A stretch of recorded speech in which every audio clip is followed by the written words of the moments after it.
Hi students, देखिए आज हम 11th क्लास की जो हमारी सेकंड यूनिट है मोशन इन स्ट्रेट लाइन। देखिए आज हम 11th क्लास का जो हमारा काइनेमेटिक्स का पोर्शन है वो स्टार्ट करते हैं। ये मैकेनिक्स के अंदर आता है काइनेमेटिक्स। और देखिए इसका फर्स्ट पार्ट जो है वो है motion in straight line.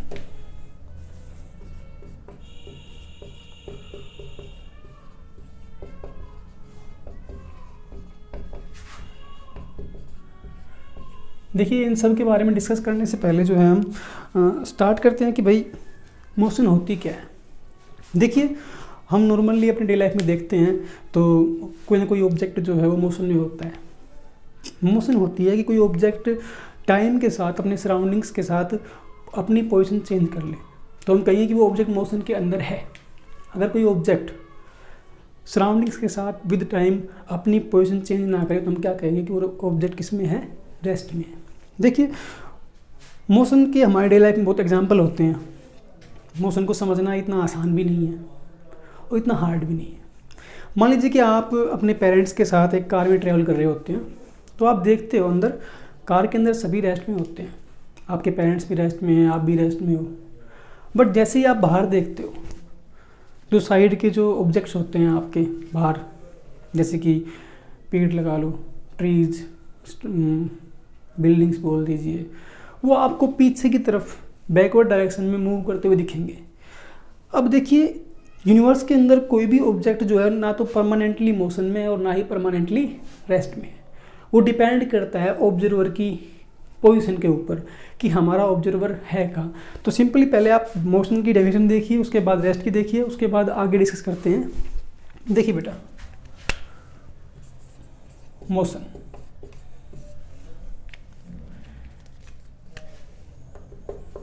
if any object change its position with respect to time with surroundings, मतलब अपने आसपास के वातावरण के साथ अपने आसपास की जो भी ऑब्जेक्ट है उनके रिस्पेक्ट में अपनी पोजीशन चेंज कर रहा है विद टाइम, तो हम कहेंगे क्या कि हमारा ऑब्जेक्ट किस में है, मोशन के अंदर है। अब मान लीजिए यहाँ पर कोई हमारे पास कोई कार मान लीजिए जो कि किस में है, मोशन के अंदर है। ठीक है बेटा, माना कि ये मोशन के अंदर मूव कर रही है इस तरीके से, इन मोशन। अब ये अपने सराउंडिंग के साथ अपनी पोजीशन चेंज कर रही है, इसलिए ये मोशन में है। मोशन में किसके लिए है? मान लीजिए कि मैं बाहर खड़ा हुआ हूँ और आप उस कार के अंदर बैठे हुए हैं, तो मैं आपको देख रहा हूँ और आपकी कार चल रही होती है, तो मेरे रिस्पेक्ट में आप मोशन में हैं, बट आपके रिस्पेक्ट में मैं मोशन में हूँ बट इन अपोजिट डायरेक्शन। सो बेटा ये खेल होता है रेफरेंस फ्रेम का और रेफरेंस पॉइंट का। रेफरेंस पॉइंट वो होता है जहाँ पर हमारा ऑब्जर्वर होता है, और रेफरेंस फ्रेम जिस ऑब्जेक्ट की मोशन के बारे में हम डिस्कस कर रहे हैं या फिर समझ रहे होते हैं वो उस फ्रेम के अंदर होती है। अगर आप उसी फ्रेम के अंदर हो, ऑब्जर्वर भी रेफरेंस फ्रेम के अंदर बैठा हुआ है, उसके अंदर ही है, तो वो उस ऑब्जेक्ट की मोशन को फील नहीं कर पाएगा। इसके हमारे पास डिफरेंट बहुत सारे एग्जांपल हैं। मान लीजिए कि आप मेट्रो में ट्रैवल कर रहे हैं, जो आपके साथ पैसेंजर बैठे हुए होते हैं वो सारे रेस्ट में होते हैं। जो भी इंटीरियर होता है मेट्रो का, जो भी वहाँ पर बैठने की सीट है, कुछ भी है, हैंडल्स हैं, वो सभी रेस्ट में होते हैं। सभी पैसेंजर रेस्ट में दिखते हैं आपको। बट आउटवर्ड जो मान लीजिए कि स्टेशन के ऊपर, मेट्रो स्टेशन पर जो बंदा बाहर खड़ा हुआ है, उसके रिस्पेक्ट में आप मोशन में हो। सो ये सारा खेल होता है रेफरेंस पॉइंट का, रेफरेंस फ्रेम का। इसके बाद देखिए बेटा रेस्ट क्या होता है।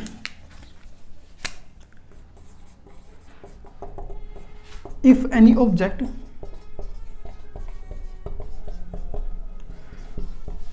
Does not change it's position with respect to time with surroundings। अब देखिए, मान लीजिए कि आप मुझे देख रहे हैं, आप बैठ कर वीडियो देख रहे होते हो। मान लो आप घर बैठ कर वीडियो देख रहे हो, तो आप किस में हो बेटा? आप रेस्ट में हो। आपकी सराउंडिंग्स के साथ आपकी पोजीशन चेंज नहीं हो रही है। आपके घर के अंदर मान लो टेबल है, चेयर है, वो रखी हुई होती है किसी एक फिक्स जगह के ऊपर। मान लो डाइनिंग टेबल है आपकी, वो आपके रूम में रखी हुई है, मतलब फिक्स है, वो वहाँ से हिल नहीं रही है।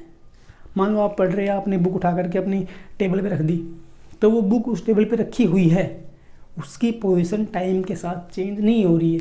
इसलिए हम कहेंगे कि वो किस में है? वो रेस्ट में है। अब देखिए, कुछ हमारे पास कुछ एग्जाम्पल्स है समझने के लिए, मोशन को, रेस्ट को समझने के लिए, ब्रीफली समझने के लिए।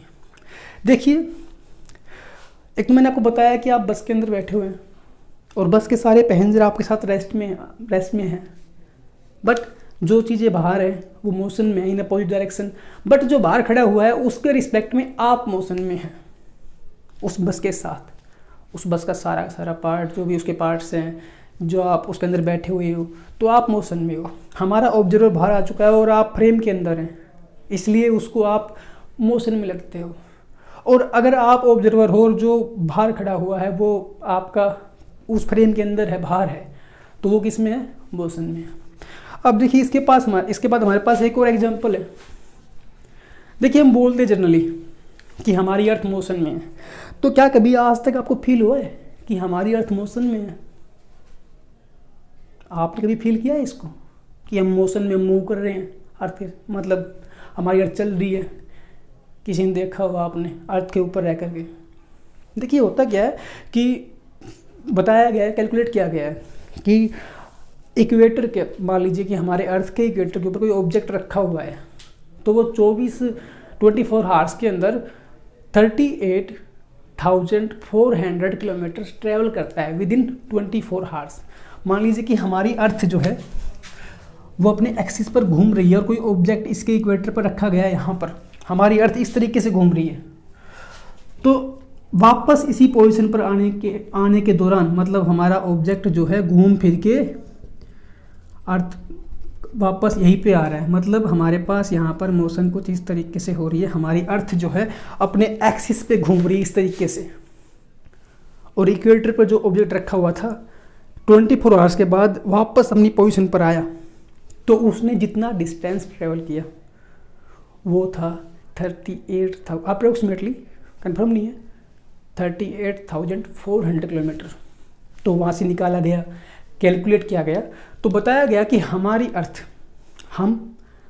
अर्थ जो है वो 1 आवर के अंदर लगभग 1600 किलोमीटर चल रही होती है। अब देखिए, अगर 1 घंटे के अंदर, 1 आवर के अंदर हम 1600 किलोमीटर चल रहे हैं, पर हम फील क्यों नहीं कर पा रहे हैं?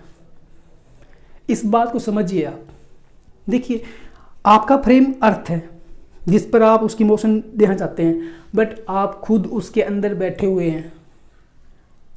जो ऑब्जर्वर है वो उसी फ्रेम के अंदर है, इसलिए उसकी मोशन को फील नहीं कर पा रहा है।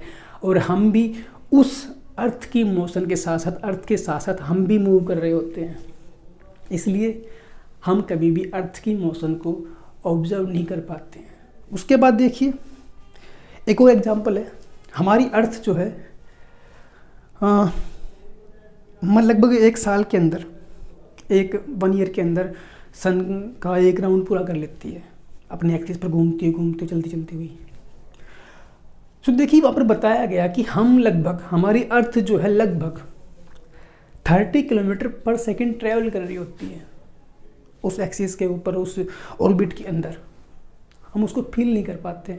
क्यों फील नहीं कर पाते हैं? बताया मैंने आपको कि आप ऑब्जर्वर हो वहीं पर बैठे हुए हैं, उसके अंदर ही हैं। सिंपली समझने के लिए मान लीजिए कि आप ट्रेन में ट्रैवल कर रहे हैं, आप देखते हो बाहर के ऑब्जेक्ट पीछे की तरफ जा रहे होते हैं और आप आगे की तरफ होते हो एक्चुअल में, बट आप एक्चुअली बाहर देखते हो, मतलब आपकी निगाहें बिल्कुल बाहर है, आपका ध्यान अंदर बिल्कुल नहीं है। तो आप देख पाते हो कि आपको लगता है कि मैं रेस्ट में हूँ और उस साइड का जो सराउंडिंग्स है वो पीछे की तरफ जा रहा है। जो पैसेंजर वो साइड साइड रेस्ट में होते हैं। सो ये सारा खेल होता है बेटा रेफरेंस पॉइंट का और रेफरेंस फ्रेम का। उसके बाद देखिए हमारे पास जो मोशन है उसके 3 टाइप्स होते हैं सिंपली, मतलब मैं मोशन के पार्ट नहीं बता रहा हूँ, उसके टाइप बता रहा हूँ। 3 टाइप होते हैं हमारे पास।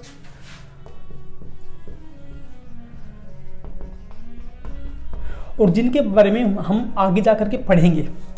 तो देखिए बेटा फर्स्ट पार्ट जो है हमारे पास वो है one dimensional motion, little bit confused, dimensional motion. अब देखिए बेटा 1 डायमेंशनल मोशन होती है क्या? जो मोशन होती है उसके 3 टाइप्स होते हैं, 1 डायमेंशनल, 2 डायमेंशनल एंड 3 डायमेंशनल। आप बोलते हो ना कि हमने कोई मूवी देखी 3D के अंदर, कोई 2D में होती है। अब देखिए होता क्या है, जब हमारा ऑब्जेक्ट एक स्ट्रेट पाथ पर चल रहा है, मतलब हम एक सिर्फ सिंगल एक्सिस के बारे में बात कर रहे होते हैं। A motion is said to be 1 dimensional if only one of the 3 coordinates change with respect to time। आपको पता है कि हमारे पास 3 कोऑर्डिनेट होते हैं कुछ इस तरीके से x, y and z। तो देखिए बेटा 1 डायमेंशनल मोशन वो होती है, a motion is said to be 1 dimensional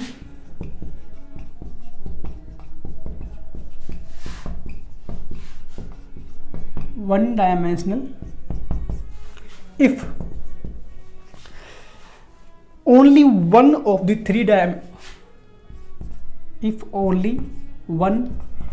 of the 3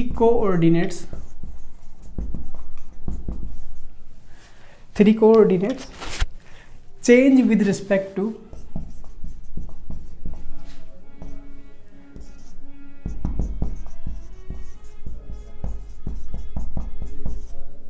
time.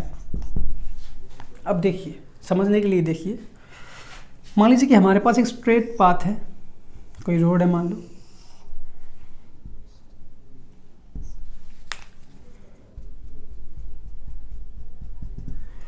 इसके ऊपर कोई एक आदमी है, वो चल रहा है, ऐसे चल रहा है।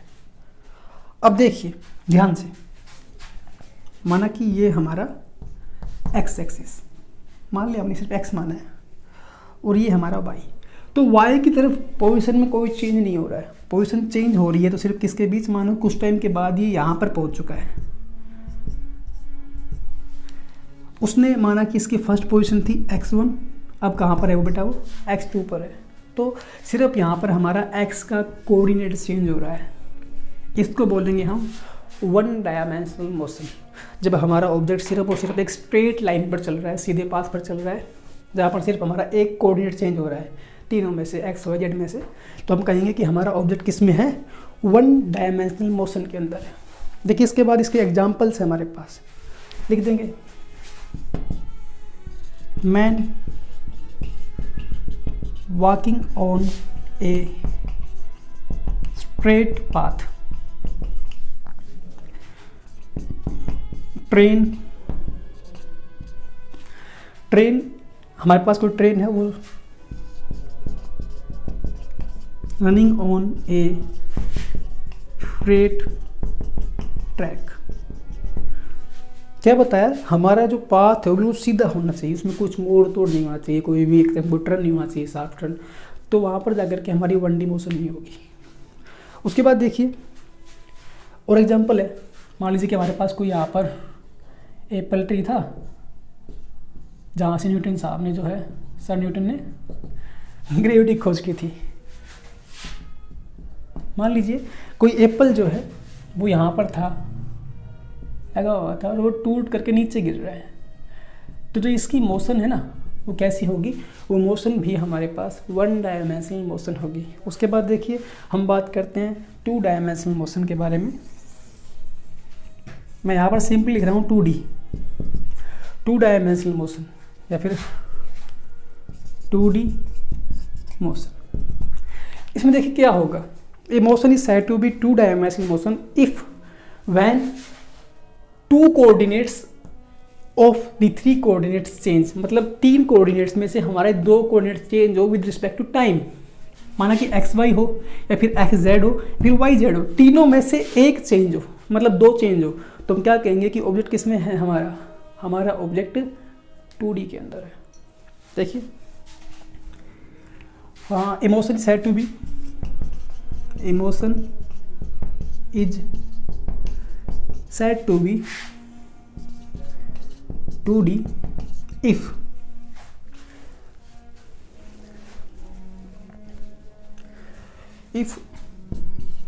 two of three coordinates change with respect to time. अब देखिए, हम मानते हैं इस तरीके से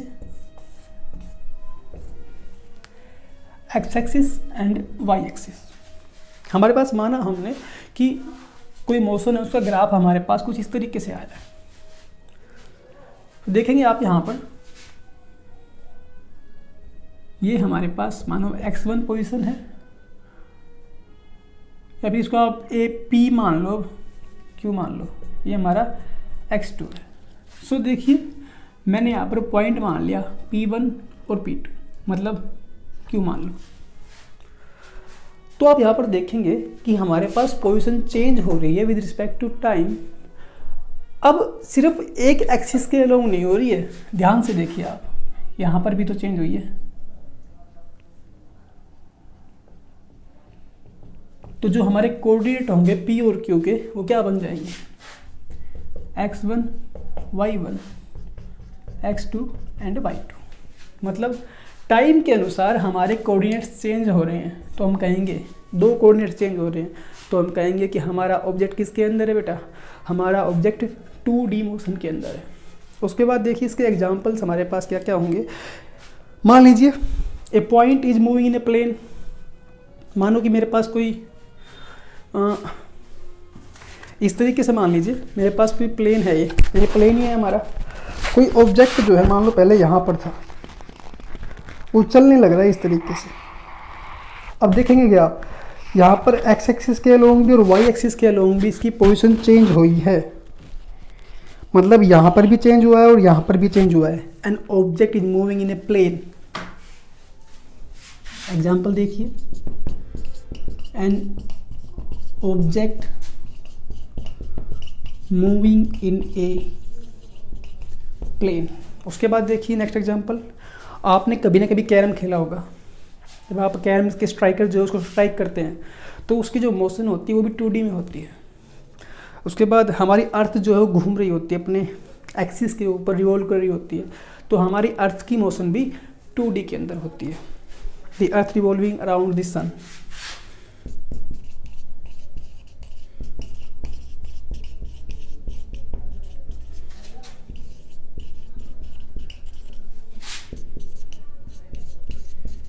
सो ये हमारे पास कुछ एग्जाम्पल होते हैं, और आप बुक से पढ़िए, आपको और एग्जाम्पल मिल जाएंगे वहाँ से। इसके बाद देखिए हमारा आ गया 3D मोशन। अब 3D मोशन बेटा देखो क्या होता है, क्या है कि इसके अंदर हमारे तीनों कोऑर्डिनेट चेंज हो जाएंगे। 3D मोशन देखिए, and motion is said to be 3D। Motion is said to be 3D if all three coordinates change with respect to time और surrounding। अगर हमारे तीनों कोऑर्डिनेट्स चेंज हो रहे हैं तो हम क्या बोलेंगे कि वहाँ पर हमारी मोशन किस में है, 3D के अंदर है। समझ लीजिए, देखिए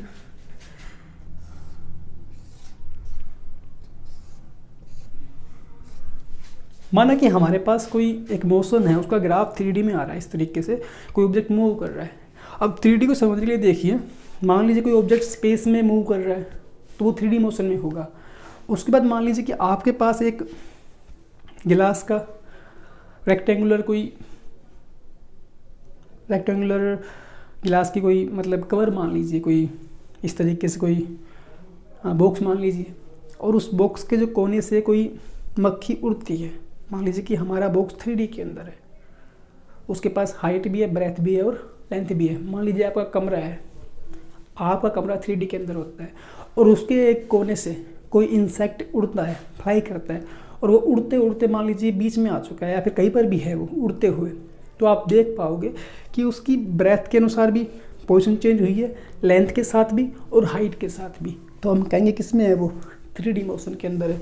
अब देखिए 3D को समझने के लिए मान लीजिए कि हमारे पास कोई ग्राफ इस तरीके से आ रहा है, ये P पॉइंट है, ये Q पॉइंट है। अब एक्स एक्सिस के अलोंग, वाई एक्सिस के अलोंग और जेड एक्सिस के अलोंग जो P पॉइंट है उसकी पोजीशन क्या आ रही होगी, उसका ग्राफ बनाते हैं पहले हम। देखिए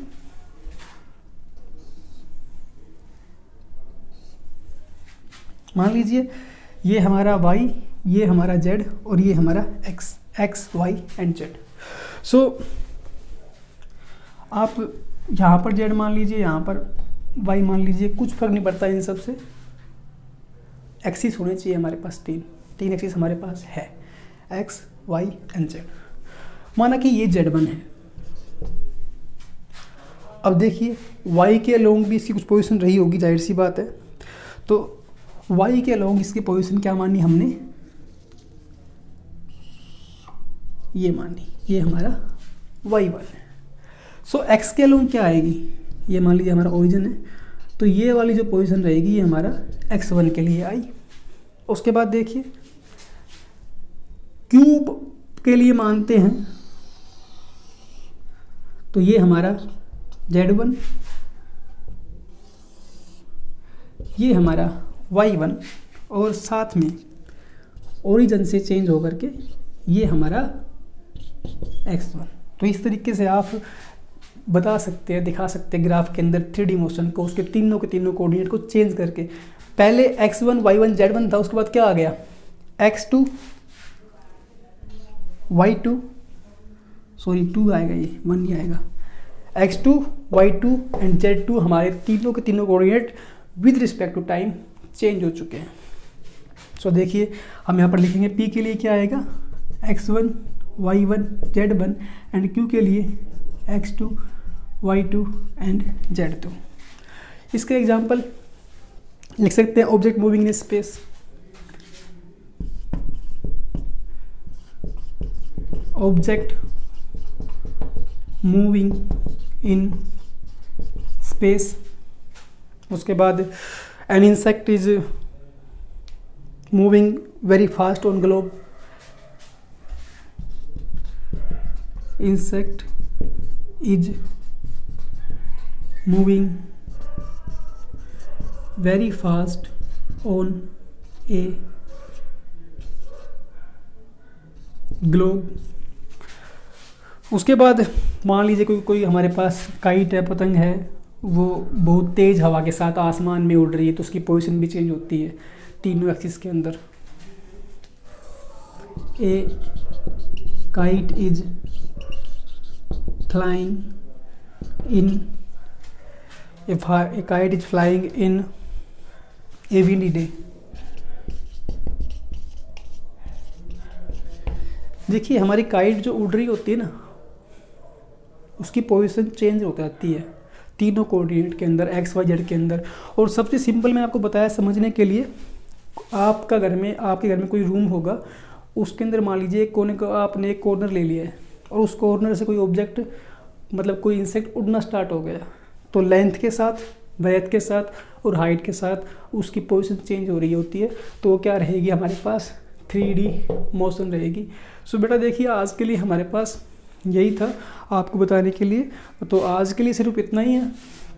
ठीक है, स्क्रीनशॉट और आप बुक से पढ़ने की कोशिश कीजिए, समझने की कोशिश कीजिए, रेफरेंस फ्रेम के बारे में पढ़िए, रेफरेंस पॉइंट के बारे में पढ़िए, ऑब्जर्वर के बारे में पढ़ लिए, motion in 1D 2D and 3D के बारे में पढ़िए और समझने की कोशिश कीजिए कि मोशन होती क्या है।